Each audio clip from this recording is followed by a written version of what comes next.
മഹാരാഷ്ട്ര ഉപമുഖ്യമന്ത്രി അജിത് പവാർ അന്തരിച്ചു എന്നുള്ളതാണ്. 5 മരണം സ്ഥിരീകരിക്കുന്നുണ്ട്. അതിൽ 2 പേർ പൈലറ്റാണ്.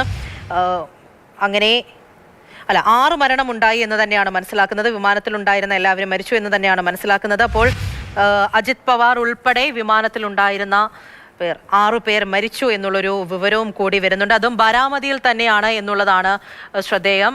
DGCA അതിൻ്റെ ഒരു സ്ഥിരീകരണവും കൂടി നൽകുകയും ചെയ്യുന്നുണ്ട്. വളരെ വേദനിപ്പിക്കുന്ന ഒരു വിവരം കൂടിയാണ്. അപ്പോൾ ബി ബാലഗോപാൽ തുടരുന്നുണ്ട്.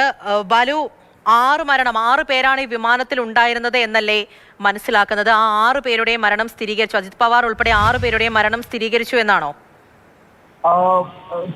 ഏറ്റവും പുതുതായി ലഭിക്കുന്ന വിവരമനുസരിച്ച് 6 പേരും ഈ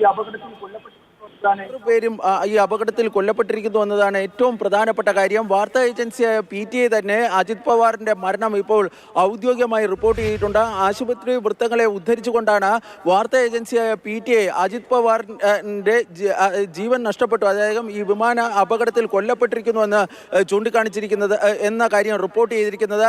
ഈ വിമാനത്തിൽ അജിത് പവാറിന്റെ 2 പേഴ്സണൽ അസിസ്റ്റന്റുമാരും 2 സെക്യൂരിറ്റി ഗാർഡുമാരും ഒരു സഹായിയും ഉണ്ടായിരുന്നു. ഇവർക്കും ഈ അപകടത്തിൽ കൊല്ലപ്പെട്ടിരിക്കുന്നു എന്നതാണ് എന്ന കാര്യമാണ് ഇപ്പോൾ ഈ PTI ആശുപത്രി വൃത്തങ്ങളെ ഉദ്ധരിച്ചുകൊണ്ട് റിപ്പോർട്ട് ചെയ്തിരിക്കുന്നത്.